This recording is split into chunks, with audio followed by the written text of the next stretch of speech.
안녕하세요. 반갑습니다. 오늘 우리가 비록 함께 모이지는 못했지만 이렇게 영상으로 예배를 드리게 되었습니다. 앞에 나오는 주의사항 잘 보셨죠? 영상 예배라고 해서 우리가 편안하게만 생각하시는 것이 아니라 이 또한 우리가 하나님께 드리는 예배라는 생각을 갖고 몸도 마음도 좀 단정하게 같이 예배를 드리면 좋겠습니다. 잠시 핸드폰으로 보고 있는 친구들은 딱 이 영상만 보시고 다른 거 하지 마시고, 또 컴퓨터를 통해서 보는 친구는 뭐 다른 거를 하지 않았으면 좋겠습니다. 짧은 시간이지만 우리가 하나님을 바라는 마음으로, 또 하나님을 사모하는 마음으로 같이 예배를 드리면 좋겠습니다. 제가 기도하고 함께 말씀 나누겠습니다. 주님 감사합니다. 우리가 오늘 또 이렇게 거룩한 주일을 맞이하여 함께 영상으로 예배를 드립니다. 비록 함께 모이지는 못했지만 주님께서 이렇게 영상으로 함께 예배 드릴 수 있도록 인도하심에 감사합니다. 우리가 이 시간 주님을 바라보며 또 주님께 더욱더 나아가길 원하오니 주님께서 함께 하시고 아버지 인도하여 주시옵소서. 이 시간 주님의 말씀을 사모하며 주님의 말씀에 귀 기울이며 아멘으로 화답하길 원합니다. 우리에게 은혜를 부어 주시옵시고 또 우리에게 들을 수 있는 귀와 또 좋은 마음과 믿음을 허락하여 주시옵소서. 감사하며 예수님의 이름으로 기도합니다. 함께 나눌 하나님 말씀은 누가복음 15장 11절에서 24절 말씀입니다.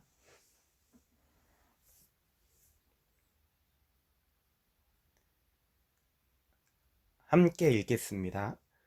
또 이르시되 어떤 사람에게 두 아들이 있는데 그 둘째가 아버지에게 말하되 아버지여 재산 중에서 내게 돌아올 분깃을 내게 주소서 하는지라. 아버지가 그 살림을 각각 나눠 주었더니 그 후 며칠이 안 되어 둘째 아들이 재물을 다 모아가지고 먼 나라에 가 거기서 허랑방탕하여 그 재산을 낭비하더니 다 없앤 후 그 나라에 크게 흉년이 들어 그가 비로소 궁핍한지라. 가서 그 나라 백성 중 한 사람에게 붙여 사니 그가 그를 들로 보내어 돼지를 치게 하였는데 그가 돼지 먹는 쥐염 열매로 배를 채우고자 하되 주는 자가 없는지라. 이에 스스로 돌이켜 이르되 내 아버지에게는 양식이 풍족한 품꾼이 얼마나 많은가. 나는 여기서 주려 죽는구나. 내가 일어나 아버지께 가서 이르기를 아버지 내가 하늘과 아버지께 죄를 지었사오니 지금부터는 아버지의 아들이라 일컬음을 감당하지 못하겠나이다. 나를 품꾼의 하나로 보소서 하리라 하고 이에 일어나서 아버지께로 돌아가니라. 아직도 거리가 먼데 아버지가 그를 보고 측은히 여겨 달려가 목을 안고 입을 맞추니 아들이 이르되 아버지 내가 하늘과 아버지께 죄를 지었사오니 지금부터는 아버지의 아들이라 일컬음을 감당하지 못하겠나이다 하나 아버지는 종들에게 이르되 제일 좋은 옷을 내어다가 입히고 손에 가락지를 끼우고 발에 신을 신기라. 그리고 살찐 송아지를 끌어다가 잡으라. 우리가 먹고 즐기자. 이 내 아들은 죽었다가 다시 살아났으며 내가 잃었다가 다시 얻었노라 하니 그들이 즐거워하더라. 아멘. 제가 초등학교 때 경험입니다. 요즘 유행하는 라떼는 한번 해보겠습니다. 저 때는 초딩들에게 가장 인기 있었던, 문구점에서 가장 인기 있었던 기계가 하나 있었습니다. 가위바위보 기계였습니다. 굉장히 복잡한 기계는 아니었고 그냥 100원을 넣고 기계랑 가위바위보해서 이기면은 적게는 1개, 중박 정도 나면은 한 7개에서 10개, 대박을 나면은 20개의 메달을 얻을 수 있는 기계였습니다. 이 메달은 하나당 100원의 역할을 했습니다. 제가 초등학교 3학년 때까지는 등교의 낚시 이 가위바위보 기계였던 걸로 기억을 합니다. 매일 학교가 끝나는 시간을 기다렸고 이제 학교가 끝나면은 불이 나게 뛰어 내려가서 그 기계에 앉아서 계속해서 가위바위보를 했던 기억이 있습니다. 왜 뛰어갔냐고 하면은 정말 인기가 많았던 기계이기 때문에 어떤 문방구에 들어가든지 항상 기다리는 줄이 있었습니다. 그러던 어느 날 이제 하교를 하고 있었습니다. 근데 주머니에 돈이 하나도 없었습니다. 근데 딱 보니까 500원이 하나 있는 거예요. 이 500원의 용도는 뭐였냐면은 숙제를 위해 준비물을 사야 되는 그런 돈이었습니다. 근데 여기에서 한번 근거 없는 자신감, 근자감이 막 솟구쳤습니다. 내가 이 500원을 투자해서 2,000원을 따면은 준비물도 사고 2,000원은 내가 갖는 게 아닌가라는 그런 말도 안 되는 막 자신감에 차 있었습니다. 그래서 결국에는 학교가 끝나고 이제 그 기계 앞에 갔습니다. 그리고 앉아서 기계를 하기 시작했습니다. 처음에는 순조로웠습니다. 굉장히 조마조마했는데 그래도 다행히 조금 많이 땄고, 이제 여기에서 근데 접었어야 됐습니다. 조금 어느 정도 한 10개 정도 땄을 때 접었어야 됐는데 접지를 못했습니다. 재미가 있어서 매달 땄던 거를 다 투자했고, 또 마지막 제 본전이었던 500원까지 다 투자했고, 결과는 폭망했습니다. 그리고서 깨달았습니다. 내가 뭔 짓을 한 거지, 이게 지금? 이거 준비물 살 돈이었는데, 이러면 안 됐는데? 라는 후회와 함께 이제 집으로 갔습니다. 굉장히 많은 생각과 겁에 질려 있었습니다. 어머니께 이거를 뭐라고 얘기를 해야 되나? 굉장히 고민하고, 이제 어머니를 딱 만났습니다. 어머니가 물어보십니다. 준비물은 사왔니? 결국에는 저는 이제 솔직하게 얘기할 수밖에 없었습니다. 제가 그 돈으로 게임을 했고 다 잃어서 준비물을 사지 못했습니다. 한 10대 정도 회초리를 맞을 거를 생각하고 굉장히 무서워하고 있었는데 의외의 반응을 보이셨습니다. 다시 500원을 주시면서 일단 준비물을 사와서 숙제를 해라 라고 했습니다. 중요한 건 일단이라는 단어였습니다. 저는 어쨌든 숙제는 잘 마무리했고 그날 저녁에 돈을 이제 그렇게 쓴 대가로 부모님께 엄청나게 혼났던 기억이 있습니다. 오늘 본문이 제 경험과 완전히 일치하지는 않지만 매우 유사하다라고 생각이 듭니다. 본문에 보면은 어떤 사람에게 두 아들이 있었습니다. 근데 어느 날 막내 아들이 갑자기 아버지에게 와서 자신에게 줄 분깃을 달라고 요청을 합니다. 아마 오늘날로 따지면은 자신에게 상속될 재산을 먼저 주십시오 라고 이해하시면 편할 것 같습니다. 아버지는 결국에 그의 요구를 들어줬습니다. 그 분깃을 받은 아들은 아마 생각했을 것입니다. 내가 이 돈으로 뭘 해야 되지? 뭘 할까? 막 온갖 기대에 부풀었을 것입니다. 그리고 결심을 합니다. 내가 이 나라를 떠나서 내 마음대로 써봐야 되겠구나. 결심을 하고 먼 나라로 떠나고 허랑방탕한 생활을 하고 결국에 자신의 재산을 모두 탕진했습니다. 결국 그는 그 나라의 어떤 사람에게 붙어서 돼지를 치는 일을 하기 시작했습니다. 근데 그 아들이 얼마나 궁핍해졌는가 하면은 당시에 돼지가 먹는 사료로 여겨졌던 그 쥐염 열매를 먹고자 할 정도였다라고 오늘 본문은 기록하고 있습니다. 그리고 그 아들은 자신의 신세를 한탄했습니다. 그리고 아버지께 돌아가 자신의 죄를 깨닫고 아버지께 돌아가 용서를 구할 것을 다짐했습니다. 결국 아버지께 돌아갔고 놀랍게도 아버지는 그 아들을 혼낸 것이 아니라 반갑게 맞이하였고 오히려 그가 돌아옴으로 인해 즐거워하고 잔치를 베푼 모습을 볼 수가 있습니다. 이 이야기를 들으시면서 어떤 생각이 났나요 혹시? 막 전도사님의 초등학교 시절 가위바위보 기계 이런 게 생각이 나면 안 됩니다. 이 이야기를 들으면 마치 하나님과 나와의 관계는 아닌가라는 생각이 날 때가 있습니다. 저 같은 경우는 그랬습니다. 이 둘째 아들의 모습에서 저의 모습이 보였고 또 아버지의 모습에서 하나님의 모습이 보였습니다. 오늘의 등장인물은 아버지와 아들이지만 그 아버지를 통해서 하나님의 모습, 하나님이 어떤 분이신지 우리가 한번 살펴볼 거고 또 아들의 모습을 통해서 우리는 어떤 모습인지 함께 살펴보고자 합니다. 먼저 아들을 보면은 몇 가지 특징이 있습니다. 첫째는 제멋대로 사는 인생이라는 것입니다.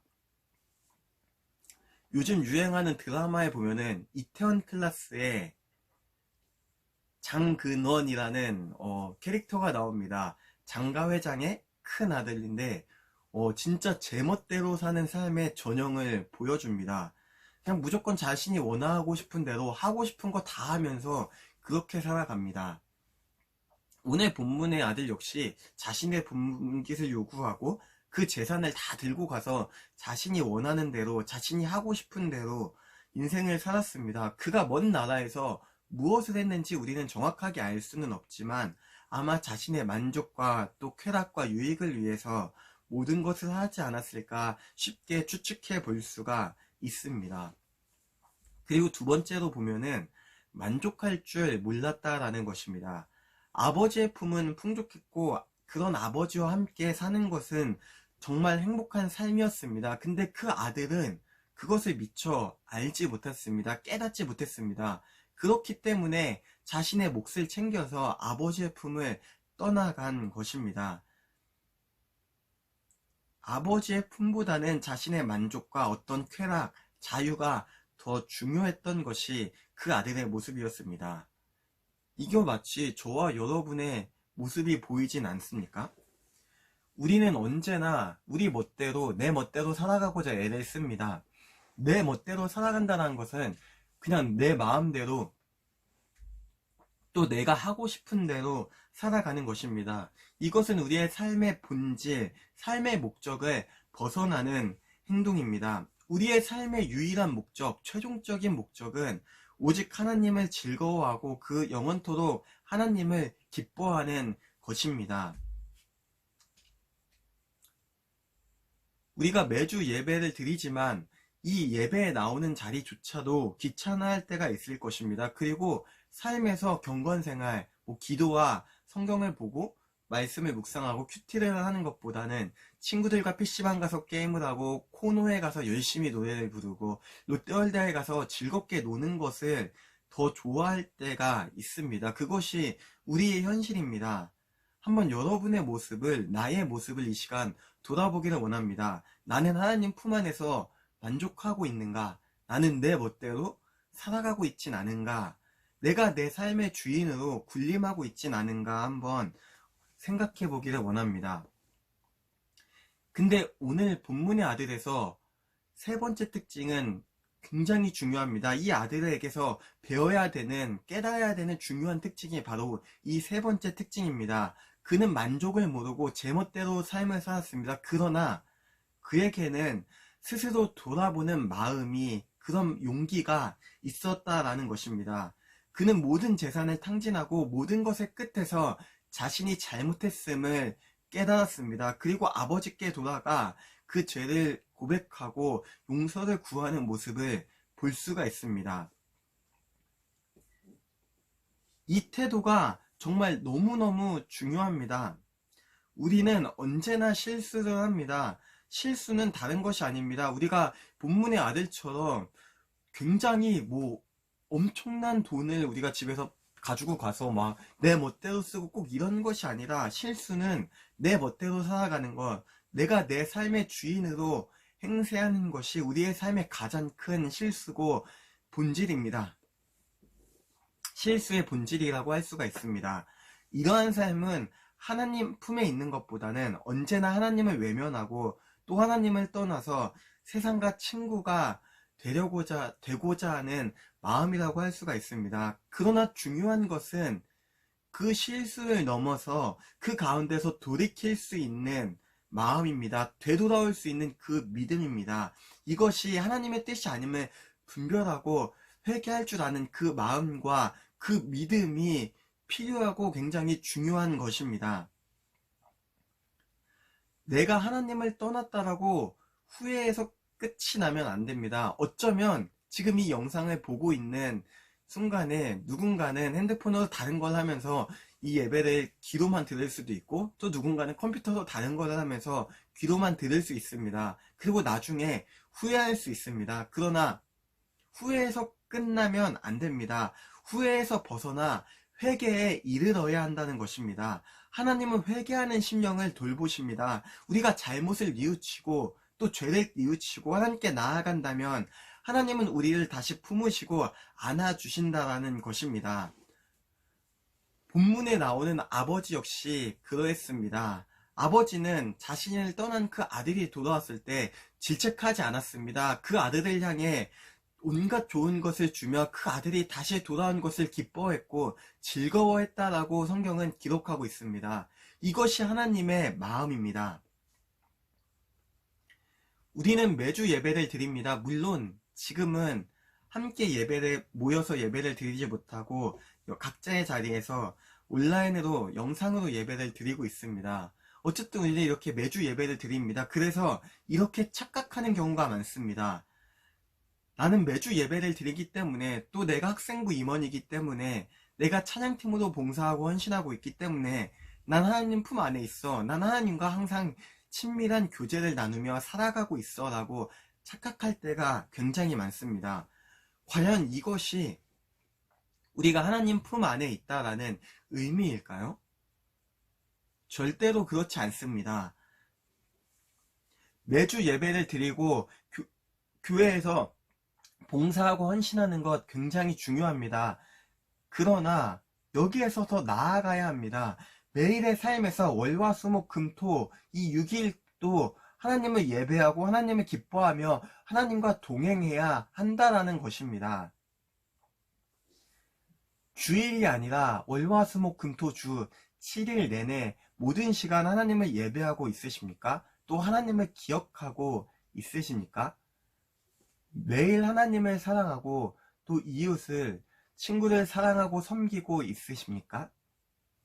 만약 그렇지 않다면 우리가 회개하고 우리 자신을 다시 한번 돌이켜야 합니다. 하나님은 언제나 우리를 사랑하시며 우리를 기다리십니다. 언제나 변함없이 한결같으신 분이 바로 하나님이십니다. 우리가 하나님 품을 떠난 그 순간에도 하나님은 우리를 기다리시며 우리를 사랑하시며 변함없이 한결같이 우리를 원하신다라는 것입니다. 우리가 그 하나님을 기억하고 우리 역시 변함없이 한결같은 마음으로 아멘으로 하나님을 예배하며 그 하나님께 응답하며 나아가기를 소망합니다. 언제나 우리를 원하시는 분이 하나님이심을 우리가 기억하길 원합니다. 그리고 언제나 변함없이 한결같이 우리를 사랑하시며 우리를 기다리시는 분이 하나님이심을 이 시간 우리가 깨닫고 나아가기를 원합니다. 그리고 그 하나님 앞에 저와 여러분이 변함없이 한결같은 믿음으로 아멘으로 화답하며 그 주님과 동행하길 원합니다. 우리가 매일의 삶에서 이렇게 주님을 예배하고 주님을 기억하고 주님과 동행한다면 우리는 더욱더 큰 주님의 은혜를 누릴 수 있을 것입니다. 우리가 지금은 함께 만나서 예배를 드리지 못하고 있습니다. 그래서 믿음이 약해질 수도 있습니다. 그러나 그 순간에서도 여전히 변함없이 한결같이 우리와 함께 하시는 그 주님을 기억하며 우리가 믿음을 붙잡고 하나님의 은혜를 붙잡고 나아가길 원합니다. 우리의 매일의 삶을 통해서 우리가 주님을 바라보며 나아갈 때 우리는 더욱더 주님의 큰 은혜를 누릴 수 있을 것입니다. 언제나 우리와 동행하시는 그 주님을 기억하며 그 주님의 은혜를 풍성하게 누리는 저와 여러분 모두가 되기를 간절히 소망합니다. 함께 기도하시겠습니다. 하나님 감사합니다. 우리가 이 시간 아버지와 아들의 관계를 통해서 또 하나님과 우리의 관계를 생각해 보게 됩니다. 우리가 주님을 떠나서 내 만족과 유익을 위해 제 멋대로 살아갈 때가 너무나 많았음을 고백합니다. 주님의 보혈로 깨끗하게 용서하여 주시옵시고 우리가 믿음으로 오직 주님을 바라보며 주님을 기뻐하는 삶을 살아갈 수 있도록 주님께서 함께 하시고 인도하여 주시옵소서. 언제나 변함없이 한결같이 우리를 사랑하시며 우리를 기다리시며 우리를 원하시는 그 주님께 우리가 믿음으로 화답하며 나아가길 원하오니 우리의 믿음을 주님께서 붙잡아 주시고 인도하여 주시옵소서. 하나님 이 시간 특별히 한 가지 간구합니다. 코로나로 인해 우리가 혼란스럽고 또 어려운 시간들을 보내고 있습니다. 얼른 이 사태가 주님 잠잠해질 수 있도록 진정될 수 있도록 주님께서 인도하여 주시옵시고 아픈 이들을 주님께서 만지시사 속히 회복될 수 있도록 인도하여 주시옵소서. 또한 방역을 위해 수고하시는 그 모든 손길 주님께서 기억하여 주시기를 간절히 원합니다. 그리고 우리가 얼른 다시 모여서 함께 주님을 찬양하며 예배할 수 있도록 주님께서 인도하여 주시옵소서. 감사하며 예수님의 이름으로 기도합니다. 아멘.